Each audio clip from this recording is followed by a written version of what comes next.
Зайып,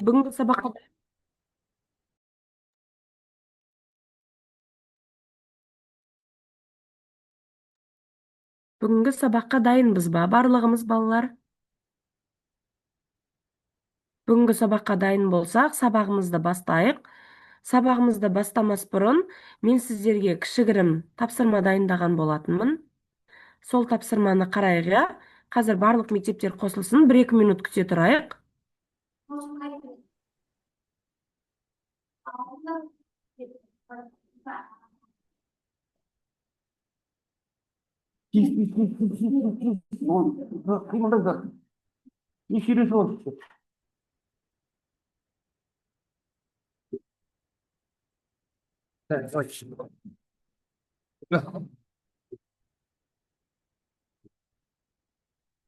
Так, свет включен.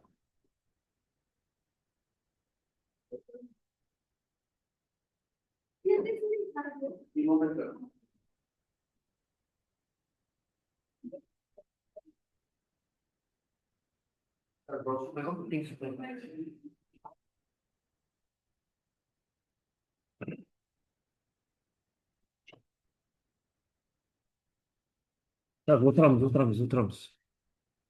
Так, көрдіңіз. Так, вот. Я, көрініп тұрсыздар. Так, ордың қосаған. Мына жерде осы істеп тұрады. Жақсы, оқушылар, сабағымызды бастай берейік, я. Мен сіздерге кішігірім сұрақтар дайындаған болатынмын. Яғни, алдағы өткен тақырыптарымыз болды ғой, бізде жай бөлшектерге амалдар қолдану, аралас сан, дұрыс бөлшек, бұрыс бөлшек. Солардан кішігірім сұрақ дайындаған болатынмын. 8 сұрақтан тұрады. Қазір экранға сіздерге соны қосайын. Сабағымызды қайталаудан бастайық, я. Көрініп тұр ма экран сіздерге?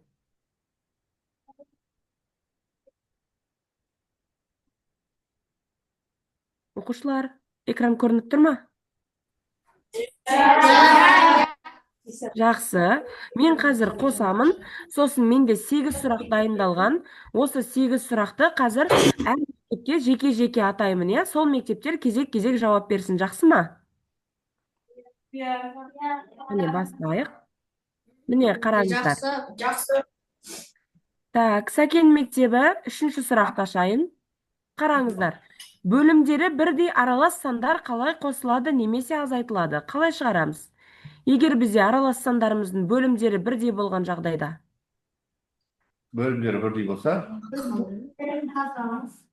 сосын алымдарын не қоса, не аламыз да?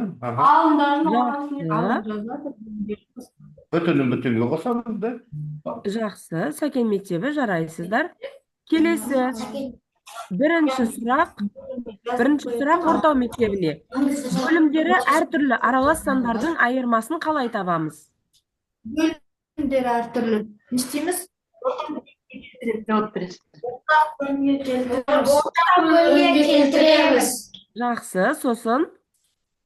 Содан кейін бөлімін жазамыз да,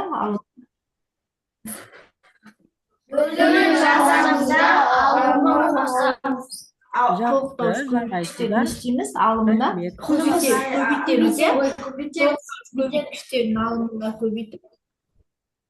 Жақсы. Келесі, 6-шы сұрақ. 6-шы сұрақ Босаға мектебі. Бөлімдері әртүрлі аралас сандарды қалай қосамыз? Немесе азайтамыз? Аралас сандарды Ортақ бөлімге келтіріп,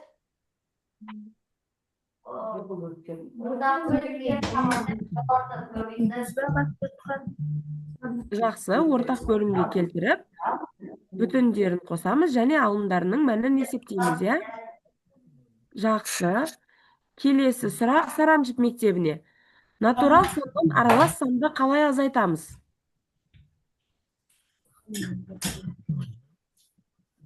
Натурал сандан аралас санды қалай азайтамыз?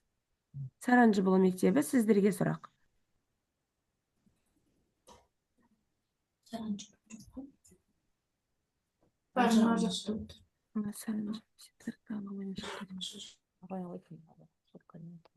Мгм.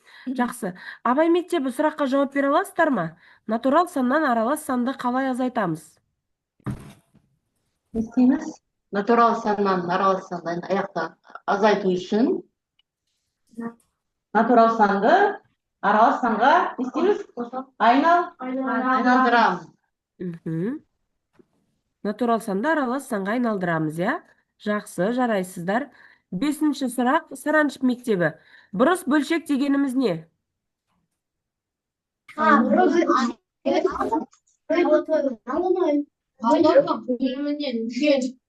Жақсы, жарайсыздар. Алымы бөлімінен үлкен болатын бөлшек.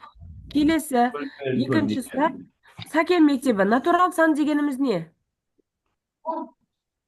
İyi. Натурал сан деп қандай сандарды айтамыз?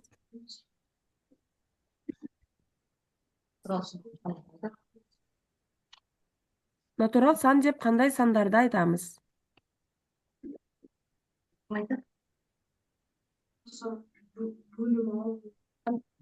Абай мектебі жауап бере аласыздар ма? Натурал сан дегеніміз қандай сандар?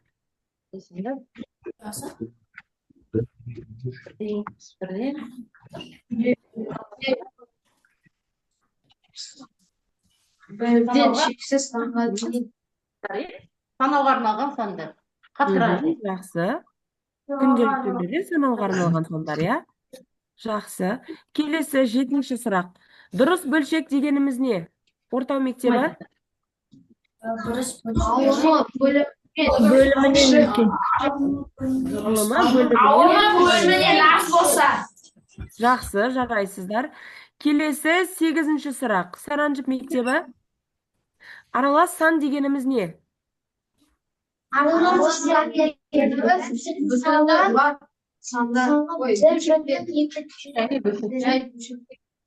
Жақсы.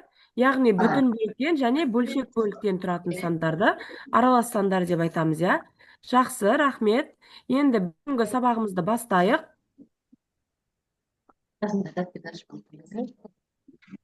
Бүгінгі сабағымызды бастайық. Көрініп тұр ма сіздерге тақта? Иә. Жақсы.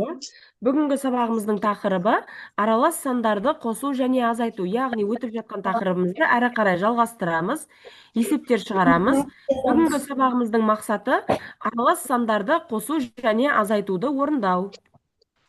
Бүгінгі күнді жазып алыңыздар. Бізде аралас сандарды қосу және азайтудың бірнеше ережелері бар, иә? Соның бір ережесі аралас санды азайту ережесі, иә? Егер бөлімдері бірдей аралас сандарды азайту үшін олардың бүтін бөліктерінің айырмасын, бөлшек бөлімдерінің айырмасын табу керек. Мысалға қарайық. 4,7 азайтылған 1,3 берілсін. Қараңыздар, бізде анықтамада айтып тұр, бүтін бөліктерін және бөлшек бөліктерін ажырату керек деп. Сонда 4-тен 1-ді азайтамыз, 3 болады. Бөлшектеріміздің бөлімі бірдей, сол себепті 10 сол күйінде қалады. Енді 7-ден 3-ті азайтсақ, бізде 4 болады. Бөлшегіміздің мәні 3,4-ке тең болады. Келесі. Бөлімдері әртүрлі аралас сандарды азайту үшін аралас сандарды бөлшек бөліктерінің ең кіші ортақ бөліміне келтіру керек. Бөлімдері бірдей аралас сандарды азайту керек. Қараңдар, 3-8-тікі 24 екен де ортақ бөлімі. 3-8-дің ортақ бөлімі 24-ке тең болады. Өйткені 3 қандай сан?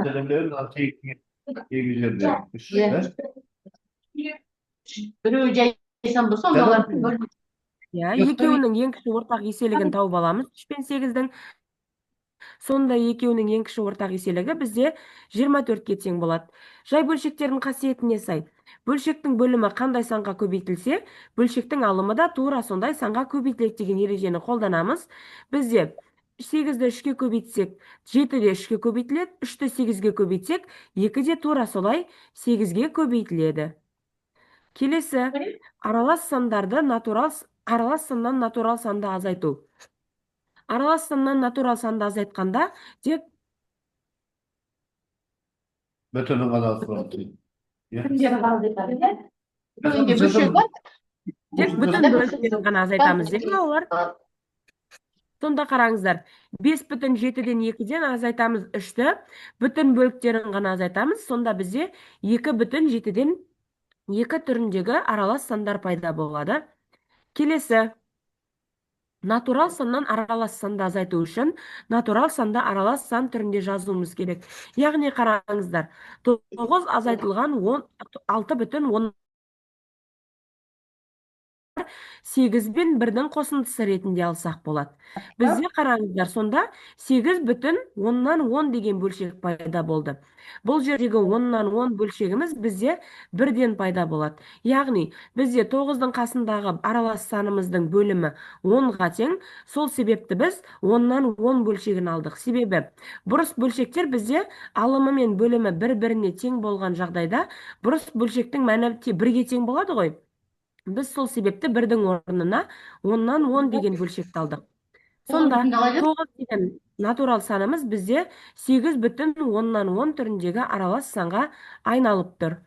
Енді 8,10-нан азайтамыз 6,10-3-ті. Сонда бөлшегіміздің мәні бізде 2,7-ге келіп тұр. Немесе дәл осы бөлшектің екінші түрін пайдалансаңыздар болады.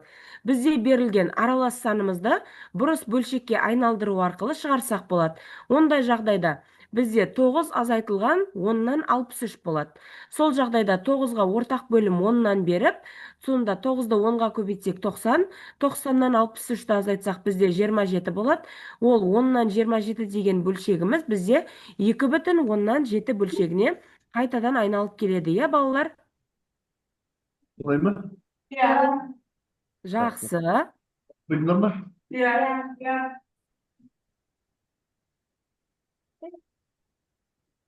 Енді мысалдарды түсінсек, әрі қарай тақырып бойынша есептер шығарайық, иә балалар?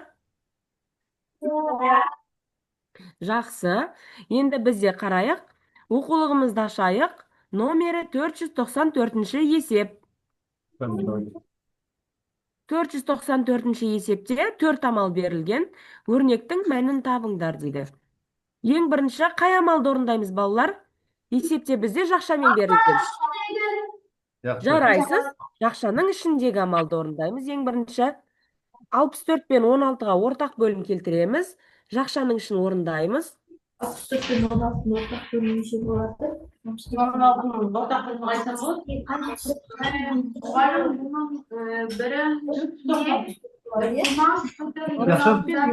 Ортақ бөлімі қайсыға тең болады? Жарайсыздар, 64 санының өзі болады, я? Ортақ бөлімі. Басқайық.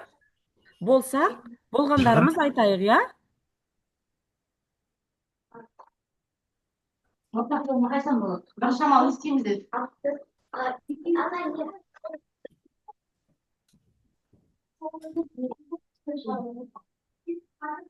Doktor Türk çıkar. Aldık. Жоқ, мында ғой. Жақында алдырмаймыз.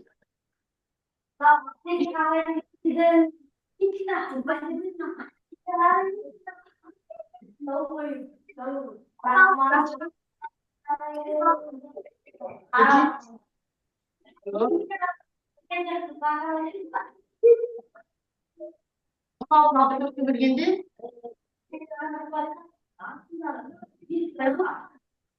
64-тен 64 болды ғой енді. Мынау неше?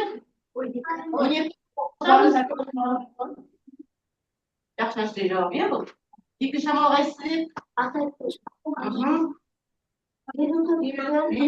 бүтін 64-тен неше тұр? Азайтамыз қайсысын? 36-дан 36 бүтін 13. Сонда жауабы 23 бүтін 64-тен 12. Қайсырақ қысқара? Бөлшегіміз? Иә, сонда 23 бүтін 2 бөлеміз.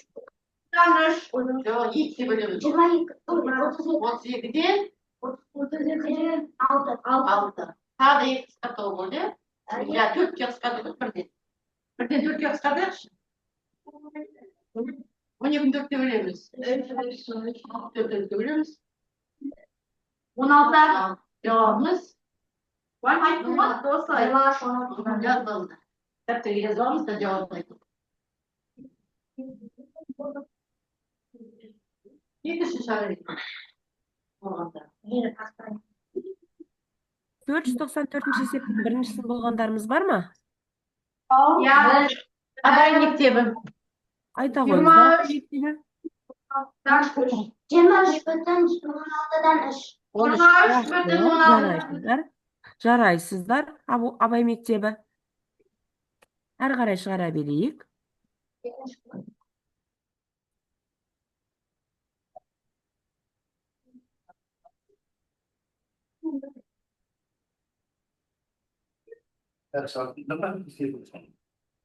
Тез шығарамыз, давайте кірсек.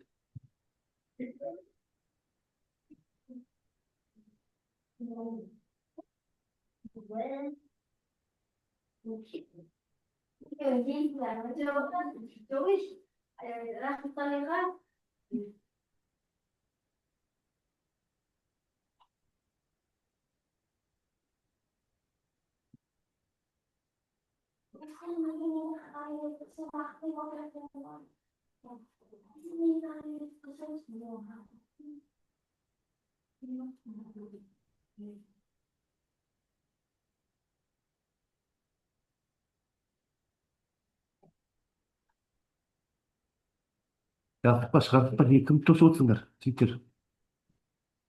Қай есеп шығарып отырсыңдар? 64 па, 65 берді ма? Ең шығарып қойдыңдар ма есептен? Кім тосып отыр? Төрт жүз тоқсан төрттің екіншісі болғандарымыз бар ма, балалар?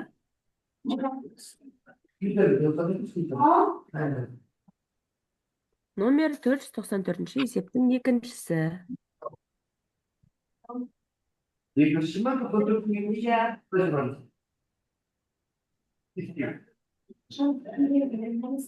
Ya, ben bir gün onu Yetmiş falan mı? Bir doldu.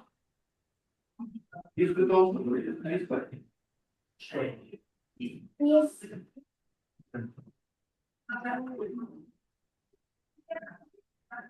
Evet. Bir doldu, ortak bölümü var değil. Ortak bölümü var değil. Bir doldu. İki öyle kanısamda böldük. Tarak. Yeter. Çok büyük bir ben size vereyim. Tamam, şaka bir oldu. Екіншісін болғандарымыз бар ма, балалар?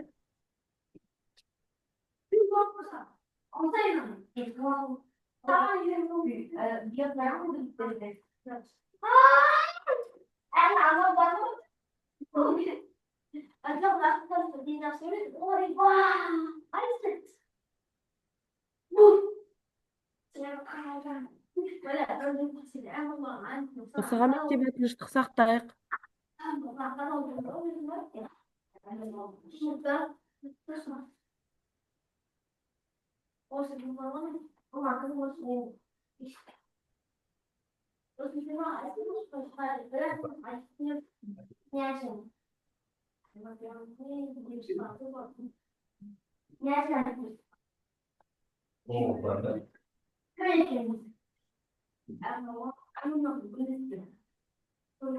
Болғандарымыз бар ма 494 есепті?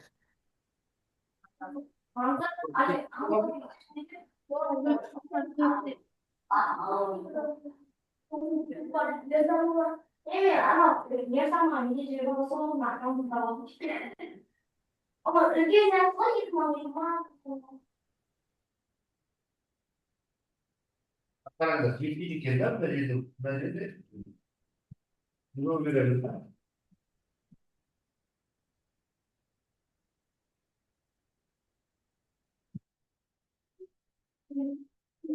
Evet.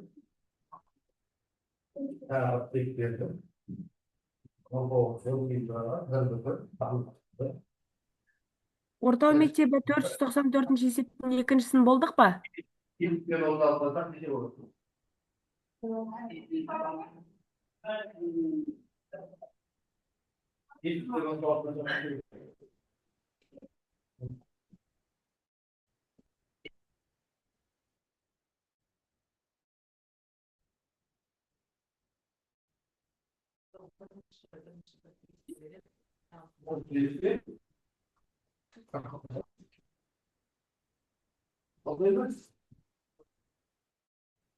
Жазамыз, босқа отырмаймыз. Тез. Ұйықтамаймыз. Оқушылар, тездетіп уақытымыз өтіп жатыр. Бір есеппен әлі отырмыз.